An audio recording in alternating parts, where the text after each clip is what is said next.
ਤਾਂ ਦੋਸਤੋ ਅੱਜ ਅਸੀਂ ਤੁਹਾਡੇ ਨਾਲ ਜੋ ਵਿਚਾਰ ਸਾਂਝੇ ਕਰਵਾਉਣ ਜਾ ਰਹੇ ਹਾਂ ਉਹਨੇ ਸਾਡੇ ਬਹੁਤ ਹੀ ਹਰਮਨ ਪਿਆਰੇ ਔਰ ਦੁਨੀਆ ਜਿਨ੍ਹਾਂ ਨੂੰ ਜਾਣਦੀ ਹੈ ਹਿਮਾਂਸ਼ੂ ਕੁਮਾਰ ਜੀ, ਜਿਨ੍ਹਾਂ ਨੇ ਆਪਣੀ ਜ਼ਿੰਦਗੀ ਦਾ ਬਹੁਤ ਵੱਡਾ ਹਿੱਸਾ ਗਾਂਧੀਅਨ ਵਿਚਾਰਾਂ ਦੇ ਉੱਤੇ ਪ੍ਰੈਕਟਿਸ ਕਰਦਿਆਂ ਲੰਘਾਇਆ ਤੇ ਇਹਦੇ ਲਈ ਉਹਨਾਂ ਨੂੰ ਬਹੁਤ ਵੱਡੀ ਕੀਮਤ ਵੀ ਉਤਾਰਨੀ ਪਈ ਹੈ। ਤਾਂ ਮੈਂ ਤੁਹਾਡਾ ਸਾਰੇ ਜਿਹੜੇ ਇਸ ਪ੍ਰੋਗਰਾਮ ਨੂੰ ਦੇਖਣ ਵਾਲੇ ਦਰਸ਼ਕਾਂ ਦਾ, ਸਰੋਤਿਆਂ ਦਾ ਧੰਨਵਾਦ ਕਰਦਾ ਹਾਂ। ਵੌਇਸ ਆਫ ਈਸਟ ਪੰਜਾਬ ਵੱਲੋਂ ਮੈਂ ਹਾਂ ਅਜੈਬ ਸਿੰਘ ਟਿਵਾਣਾ। ਬਿਨਾਂ ਦੇਰੀ ਦੇ ਮੈਂ ਉਸ ਸਤਿਕਾਰਿਤ ਸ਼ਖਸੀਅਤ ਨਾਲ ਜਿਹੜਾ ਹੈਗਾ ਸੰਵਾਦ ਰਚਾਉਣ ਜਾ ਰਿਹਾ। ਉਮੀਦ ਹੈ ਤੁਸੀਂ ਉਹਨਾਂ ਦੀ ਜਿਹੜੀ ਹੈਗੀ ਆ ਜ਼ਿੰਦਗੀ ਦੀ ਘਾਲਣਾ ਤੇ ਇੱਕ ਉਹਨਾਂ ਵੱਲੋਂ ਆਪਣੇ ਐਕਸਪੀਰੀਅੰਸ ਦੇ ਵਿੱਚੋਂ ਬੜੀ ਵੈਲਿਊਏਬਲ ਇਨਫੋਰਮੇਸ਼ਨ ਜੋ ਜਦੋਜਹਿਦਾਂ ਦੀ ਇਕੱਠੀ ਕੀਤੀ ਗਈ ਹੈ ਔਰ ਸਰਕਾਰ ਦੇ ਰਿਪਰੈਸ਼ਨ ਦੇ ਖਿਲਾਫ ਜੋ ਉਹਨਾਂ ਦਾ ਸਿਦਕ ਰਿਹਾ, ਇਸ ਨੂੰ ਸੁਣ ਕੇ ਤੁਹਾਨੂੰ ਕਾਫੀ ਤਸੱਲੀ ਹੋਏਗੀ ਤੇ ਤੁਹਾਡੇ ਗਿਆਨ ਦੇ ਵਿੱਚ ਵਾਧਾ ਹੋਏਗਾ। ਸਰ, ਤੁਹਾਡਾ ਵੌਇਸ ਆਫ ਈਸਟ ਪੰਜਾਬ ਦੇ ਵਿੱਚ ਬਹੁਤ-ਬਹੁਤ ਸਵਾਗਤ ਹੈ। ਸਭ ਤੋਂ ਪਹਿਲਾਂ ਤਾਂ ਮੈਂ ਕਿਉਂਕਿ ਤੁਸੀਂ ਜਿਸ ਤਰ੍ਹਾਂ ਦਾ ਪੰਧ ਹੁਣ ਤੱਕ ਆਪਣੀ ਜ਼ਿੰਦਗੀ ਦੇ ਵਿੱਚ ਤੈਅ ਕੀਤਾ ਹੈਗਾ, ਲਾਜ਼ਮੀ ਹੈਗੀ ਹੈ ਤਖਤ ਦੇ ਖਿਲਾਫ ਸਿਦਕ ਦਲੀ ਨਾਲ ਖੜਨਾ, ਸਬਰ ਰੱਖਣਾ, ਸੰਤੋਖ ਰੱਖਣਾ, ਇਹ ਹਰੇਕ ਵਿਅਕਤੀ ਦੇ ਹਿੱਸੇ ਨਹੀਂ ਆਉਂਦਾ। ਤਾਂ ਪਰ ਉਹਦੇ ਵਿੱਚੋਂ ਇੱਕ ਸਵਾਲ ਜਿਹੜਾ ਹਰ ਵਿਅਕਤੀ ਜਾਣਨਾ ਚਾਹੇਗਾ ਕਿ ਤੁਹਾਡਾ ਵਿਅਕਤੀਤਵ ਦੇ ਵਿੱਚ ਇੰਨੀ ਮਜ਼ਬੂਤੀ ਆਉਣ ਪਿੱਛੇ ਉਹ ਕਿਹੜੇ ਕਾਰਨ ਨੇ, ਕਿਹੜੇ ਫੈਕਟਰ ਹੈਗੇ ਆ ਜਿਨ੍ਹਾਂ ਨੇ ਤੁਹਾਡੀ ਜਿਹੜੀ ਹੈਗੀ ਆ ਸ਼ਖਸੀਅਤ ਨੂੰ ਨਿਖਾਰਿਆ ਹੈਗਾ, ਵਿਕਸਿਤ ਕੀਤਾ, ਇੱਥੋਂ ਤੱਕ ਲੋਕਾਂ ਦੇ ਜਿਹੜਾ ਹੈਗਾ ਰੂਬਰੂ ਕੀਤਾ ਹੈਗਾ। ਤੇ ਉਹਦੇ ਵਿੱਚ ਸਭ ਤੋਂ ਪਹਿਲਾਂ ਤਾਂ ਪਰਿਵਾਰਿਕ ਤੌਰ ਦੇ ਉੱਤੇ ਤੁਹਾਡੀ ਜਨਮ ਤਾਰੀਖ ਸਰ। जी, तो मेरा जन्म हुआ 12 जनवरी 1965 को। और जो कि अभी अंतर्राष्ट्रीय युवा दिवस के रूप में मनाया जाता है 12 जनवरी को, क्योंकि उस दिन विवेकानंद जी पैदा हुए थे। तो इंटरनेशनल यूथ डे के दिन मैं पैदा हुआ। हाँ, ते अपने पेरेंट्स बारे थोड़ा जी। तो अगर मैं और पीछे से शुरू करूं तो मेरे परदादा जी बिहारी लाल शर्मा मुजफ्फरनगर में थे और वो महर्षि दयानंद को उत्तर प्रदेश लेकर गए थे। महर्षि दयानंद उत्तर प्रदेश में जब पहली बार आए हैं तो वो हमारे घर में रुके हैं, मुजफ्फरनगर में वहीं ठहरे हैं। और उत्तर प्रदेश आर्य समाज की स्थापना मेरे परदादा ने महर्षि दयानंद के साथ मिलकर की। अभी भी जो उत्तर प्रदेश में आर्य समाज का भवन है लखनऊ में, जो राज्य स्तरीय भवन है, उसमें पहले महामंत्री के रूप में मेरे परदादा का नाम लिखा हुआ है। और महर्षि दयानंद कई बार हमारे घर में ठहरे। मेरे परदादा ने एक किताब भी लिखी थी आर्य समाज में आने के बाद, उसका नाम था अजीब ख्वाब, और वो किताब सर्वधर्म संभाव पर थी। सेक्युलर एक कल्पना थी कि हम अपना मुल्क को कैसे सेक्युलर बनाएंगे, उस तरह का वो किताब थी। इसके बाद मेरे ताऊ, मेरे पिताजी के बड़े भाई जी बिहारी लाल शर्मा, ब्रह्म प्रकाश शर्मा, वो मुजफ्फरनगर में सीनियर कांग्रेस लीडर थे और फ्रीडम फाइटर थे। तो हमारे घर पर फ्रीडम फाइटर्स का बहुत आना जाना रहता था। नेहरू हमारे घर आए हैं, इंदिरा जी आई हैं, इसके अलावा 5 प्रधानमंत्री हमारे घर में आकर एक सोफे पर बैठ चुके हैं। जी, जिसमें चरण सिंह आते थे। वहां चरण सिंह भी फ्रीडम फाइटर थे और बाद में प्रधानमंत्री बने। इसके अलावा चंद्रशेखर आते थे। चंद्रशेखर तो बहुत अच्छे दोस्त थे हमारे ताऊ जी के, और चंद्रशेखर ने बस्तर में भी मेरे पास अपने लोगों को भेजा था और मैं चंद्रशेखर जी से मिला भी था। जी, चंद्रशेखर जी आते थे। इसके अलावा लाल बहादुर शास्त्री 2 साल हमारे घर में रहे। वो मुजफ्फरनगर गांधी आश्रम के कारकुन थे, कार्यकर्ता थे। और चूंकि गांधी आश्रम में पैसा बहुत कम मिलता था तो वो अलग घर लेकर नहीं रह सकते थे, तो हमारे घर में ही रहते थे, वहीं खाना खाते थे, वहीं रहते थे। तो 2 साल लाल बहादुर शास्त्री रहे और उनके साथ हमारे पारिवारिक संबंध अभी तक रहे हैं। तो इस तरीके से ताऊ जी रहे। ताऊ जी खूब जेल जाते थे। हम जेबी कृपलानी और दूसरे समाजवादी नेता वो सब हमारे घर में खूब आते थे। जी जी। और हमारे ताऊ जी वकील थे, सीनियर वकील।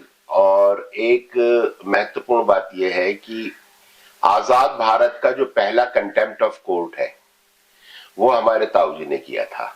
अच्छा। ब्रह्म प्रकाश शर्मा ने। अभी जब 2 साल पहले मेरे ऊपर 2 लाख का जुर्माना लगाया था सुप्रीम कोर्ट ने, एक फेक एनकाउंटर का केस सुप्रीम कोर्ट में ले जाने की वजह से, तो मैंने सुप्रीम कोर्ट को कह दिया कि मैं आपका ये 5 लाख रुपया नहीं दूंगा। और ये एक तरह से कंटेम्प्ट कोर्ट ऑफ कोर्ट था।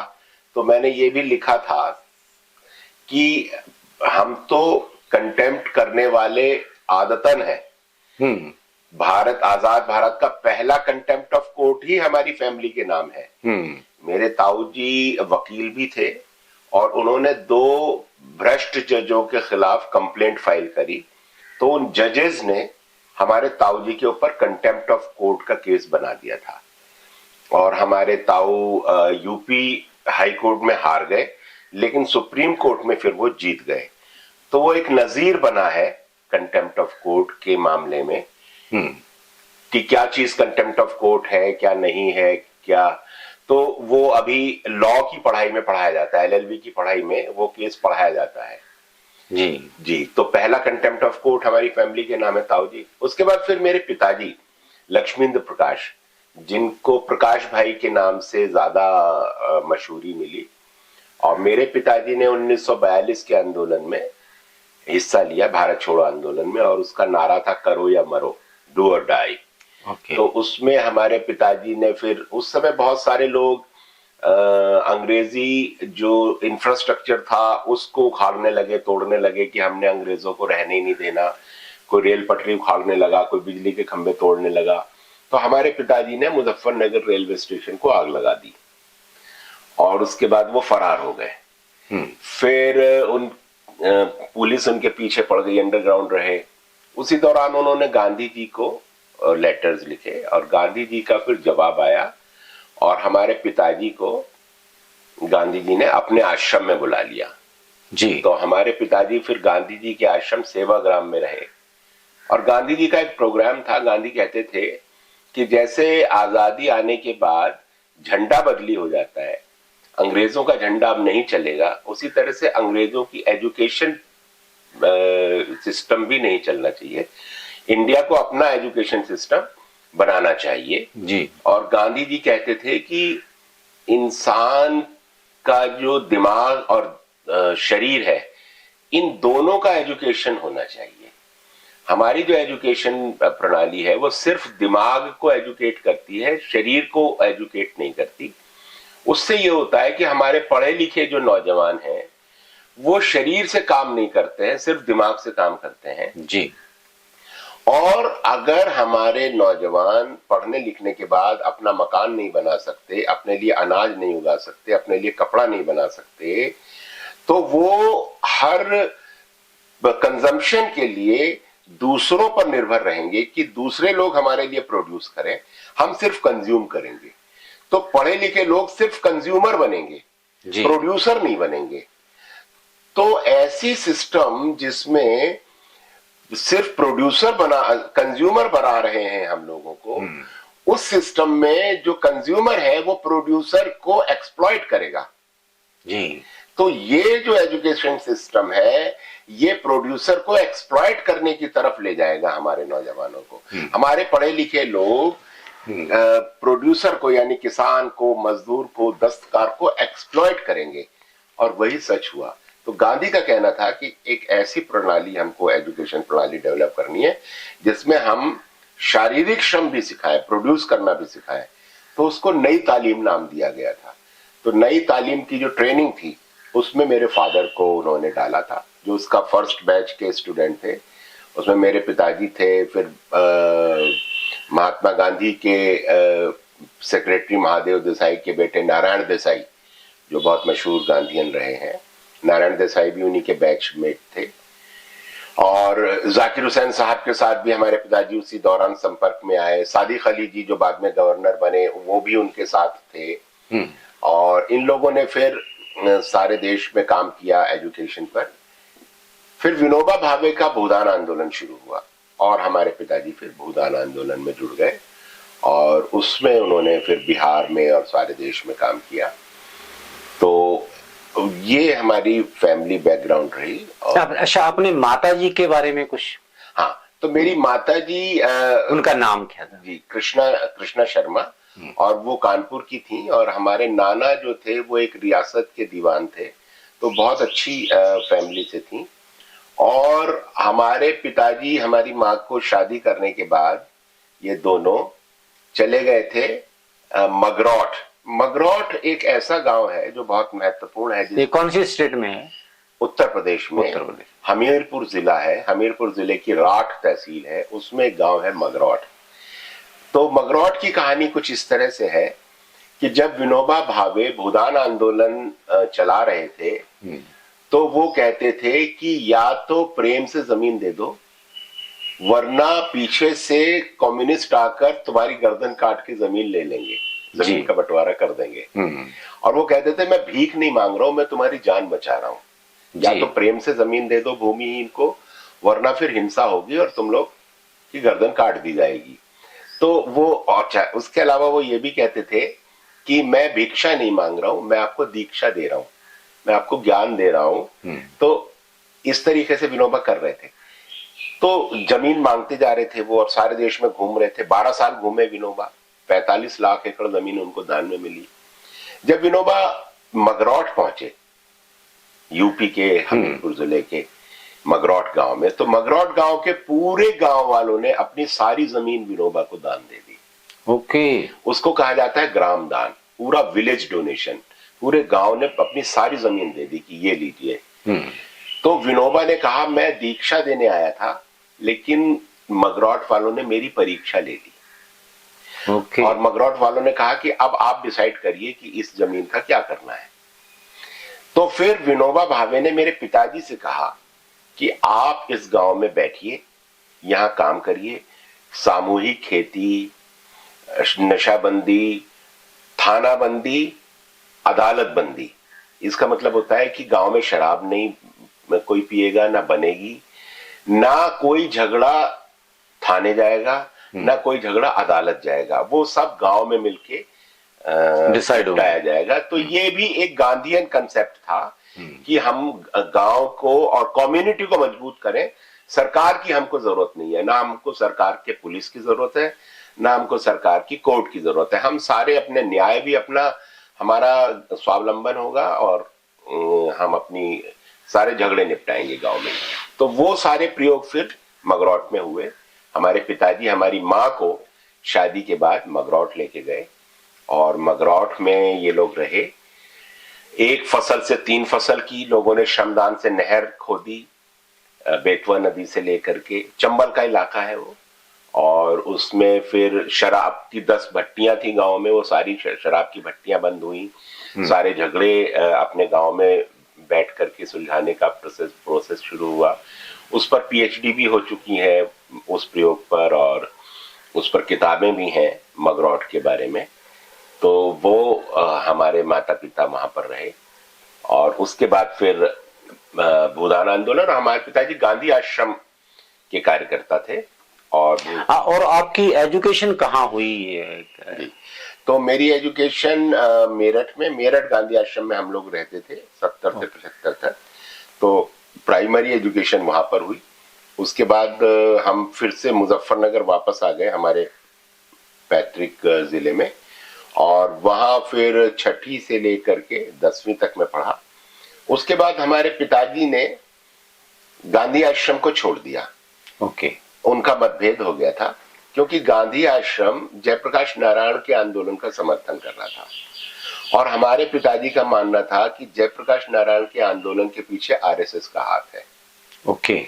आरएसएस उस समय उसने शुरू किया था नवनिर्माण आंदोलन के नाम से गुजरात में जी, और बाद में जेपी से आग्रह किया कि आप आकर के इस आंदोलन का नेतृत्व करिए, क्योंकि आरएसएस की इज्जत नहीं थी समाज में। तो जेपी को बाद में बुलाया गया, और जेपी चूंकि इंदिरा गांधी से नाराज थे, जेपी मानते थे कि प्रधानमंत्री मुझे बनाया जाना चाहिए था, तो जेपी ने जाकर इस आंदोलन में शामिल हुए। और ये आंदोलन आरएसएस ने इसलिए शुरू किया था क्योंकि इंदिरा गांधी ने एक तो राजाओं का प्रिवी पर्स बंद कर दिया था, और वो राजा आरएसएस को फंड देते थे। दूसरा, इंदिरा गांधी ने बैंकों का राष्ट्रीयकरण कर दिया था, और बैंक जो थे वो सब पूंजीपतियों और पुराने राजाओं के थे। तो इन वजहों से, और फिर अमेरिका भी नाराज था, तो अमेरिका ने फंड दिया उस आंदोलन के लिए, सीआईए का पैसा आया और वो आंदोलन खड़ा हुआ। तो हमारे पिताजी और उनके कुछ साथियों ने इसका विरोध किया, विनोबा भावे ने भी विरोध किया, और ये एक अलग गुट बन गया, और सर्वोदय मूवमेंट जो था उसके दो फाड़ हो गए। तो हमारे पिताजी ने जेपी को सपोर्ट नहीं करने का फैसला किया। तो चूंकि गांधी आश्रम के कार्यकर्ता थे हमारे पिताजी, वहीं से उनको मानदेय मिलता था, तो गांधी आश्रम ने डिसाइड किया कि आपको जेपी को सपोर्ट करना पड़ेगा। तो हमारे फादर ने कहा वो तो नहीं हो सकता। तो हमारे फादर ने फिर रिजाइन कर दिया गांधी आश्रम से, और फिर अपनी एक खादी की संस्था बनाई, खादी प्रोडक्शन की, हरदोई में, यूपी के हरदोई में। ओके। तो फिर 10th के बाद मैं अपने पिताजी के साथ हरदोई चला गया, और वहां से मैंने ग्रेजुएशन किया कॉमर्स में। ओके जी। और उसके बाद वहां पर वो कौन से कॉलेज से किया? Government degree college, government degree college Hardoi. Hardoi, okay. Kanpur university का कॉलेज है वो, कानपुर यूनिवर्सिटी नजदीक है जी।